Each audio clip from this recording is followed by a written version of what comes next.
করে দেওয়ার চেষ্টা করেছে, সেটা অনেক অনেক বড় বড় ছবিরও গল্পকেও হার মানিয়ে দিয়েছে। শেখ হাসিনা এমনই একটা ভিলেন, তার সামনে পৃথিবীর কোন ভিলেনের কোনো দামই নাই। তো আজকে আপনারা হয়তো ভাবছেন যে যুব দলের আজকে জন্মদিন, কিন্তু জন্মদিনের অনুষ্ঠান, সেই অনুষ্ঠানে কেন আমরা সবাই মিলে এই কালো কাপড় পরে আছি? একটু আস্তে প্লিজ, একটু আস্তে, চুপ, চুপ, এটা কথা বলে থেকে না, চলে যাও। আজকে থেকে ঠিক 1 বছর আগে, দিনটি আপনাদের মনে আছে, এই সেই 28শে অক্টোবর, যেদিন ঢাকায় পুরো বাংলাদেশ থেকে নেতা কর্মীরা জমায়েত করেছিল একটি জনসভায়। আপনাদের মনে আছে নিশ্চয়ই, সেই দিনটিতে এই হায়না, এই রাক্ষসী, এই ডাইনি বুড়ির নির্দেশে তার লেলিয়ে দেয়া পুলিশ বাহিনী, গুন্ডা বাহিনী আমাদের দেশপ্রেমিক জনতার উপরে কিভাবে হামলা চালিয়েছিল। সেদিনটাতে আমরা প্রতিবারের মতো আমাদের অনুষ্ঠান, আমাদের বিপ্লবী গান, আমাদের বক্তব্য, কবিতা শেষ করে আমরা পার্টি অফিসের পাশেই স্কাউট মার্কেটে অবস্থিত মুন্নার অফিসে একটু চা পানি খাওয়ার জন্য, একটু বিশ্রাম নেওয়ার জন্য গিয়েছিলাম। আর ঠিক সেই মুহূর্তেই গন্ডগোলটা শুরু হয়ে যায়। আমার কথা যদি আপনাদের ভালো না লাগে তাহলে রেখে দিলাম মাইক, সরি। না, এইভাবে কথা বলতে হবে না, এখানে তো কথাই শুনে না রাখি।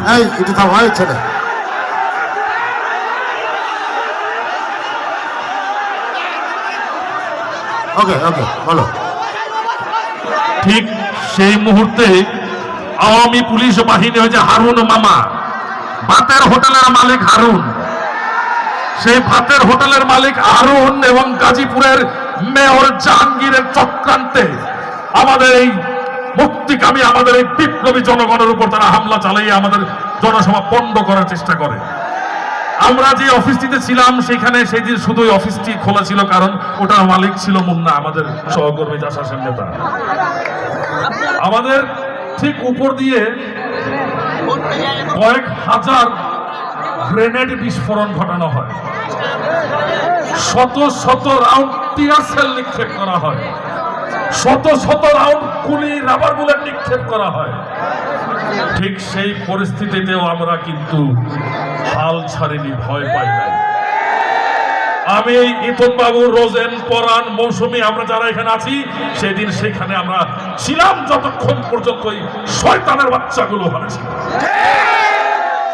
আমি বলেছিলাম আমাদের যারা পাত্রযন্ত্র যে ভাইরা আছে তাদেরকে বলেছি, মৌসুমীকে বলেছি, পরানকে বলেছিলাম যে তোমরা একটু একটু ফাঁক ফোকর দেখে একটু একটু করে বেরিয়ে যাও। ওরা বলেছে না, আমরা একজন, কাউকে ছাড়া কেউ না, সবাই না গেলে আমরা একজন রেখে যাবো না। তারা এত দৃঢ় মনোবল নিয়ে আমরা ওখানে ছিলাম। একটা পর্যায়ে আমরা যে বিল্ডিং এ ছিলাম সেই বিল্ডিং এর নিচে আগুন লাগিয়ে দেওয়া হয়, এই আওয়ামী সন্ত্রাসীর আগুন লাগিয়ে দেয় গেটের সামনে। সেটা আবার দৌড়িয়ে যে মুন্না কয়েকজন ছেলেকে নিয়ে এসে আগুন নিভিয়েছিল। আমরা যে পানি খাবো সেখানে এক ফোঁটা পানি ছিল না, টয়লেটে পানি ছিল না। আমরা সেই সমস্ত দিনগুলো অতিবাহিত করেছি।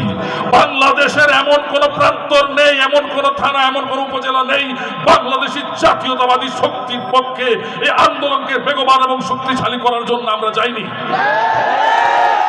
আমরা সকালে নাস্তা খেয়ে বেরিয়েছি, সারাদিন কিছু খাওয়া পড়েনি, বিকালে একটা রুটি, একটা কলা অথবা এক কাপ চা, তারপর আবার সন্ধ্যায় আরেক জেলায়, আরেক থানায়। 5ই আগস্টের পরে অনেক মেহমানরা আসছে, তারা আমাদের কর্মকাণ্ডের সমালোচনা করেন। সাবধান, 5ই আগস্টের পরে যিনি বিএনপি করেন তিনি বিএনপির কেউ না। 15 বছর 8 মাসে যে মামলা খাইলে যার নামে সাজা হয় নাই সে বিএনপির কেউ না। আমার নেতা তারেক রহমান বলেছেন, আন্দোলন সংগ্রামে যেই নেতা কর্মীরা ত্যাগ স্বীকার করে সমাবেশ সফল করেছে, আন্দোলন সফল করেছে, তারা দলের সম্পদ, তাদেরকে দেখে রাখার দায়িত্ব প্রতিটা নেতার, প্রতিটা কর্মী। আজকে যারা অনেক কিছু করেছেন, অনেক কিছু করবেন বলে তালি বাজাচ্ছেন, অনেক হুঙ্কার দিচ্ছেন, তাদেরকে সাবধান করছি, আপনারা সাবধান হয়ে যান। আরেকটা ব্যাপার আপনারা খেয়াল রাখবেন, আপনাদের আশেপাশে কিন্তু সেই পতিত স্বৈরাচার, এই ডাইনির প্রেতাত্মারা কিন্তু ঘোরাফেরা করছে। আপনাদের কাঁধে বন্দুক রেখে তারা বাঘ শিকারের চেষ্টা করছে, ওদের থেকে সাবধান। আওয়ামী লীগ না আওয়া গন্ধ পাইলে থাকতে বুঝছেন না, অনেক অত্যাচার করা হয়েছে আমাদেরকে। দুই চারটা ছোট্ট ঘটনা বলি।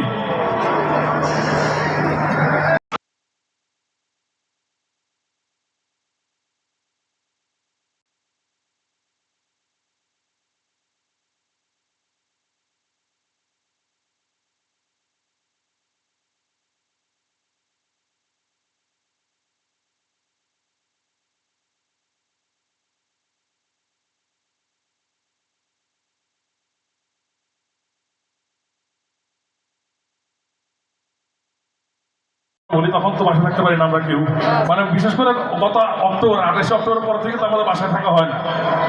মৌসুমী কোনো বাসায় 2 দিন থাকে, বাবু কোথায় থাকে